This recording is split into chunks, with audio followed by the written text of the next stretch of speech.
Nay marunong si Charlie. Mugandan gabi. Good evening. Yeah. Wow, amazing.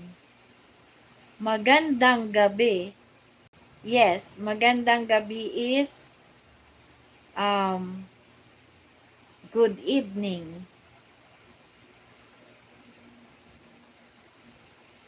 Magandang gabi. How about magandang hapon? You know that? Magandang hapon. You know what is magandang hapon?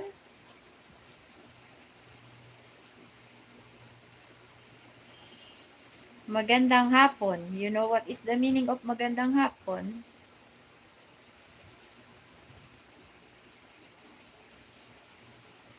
No. Magandang hapon is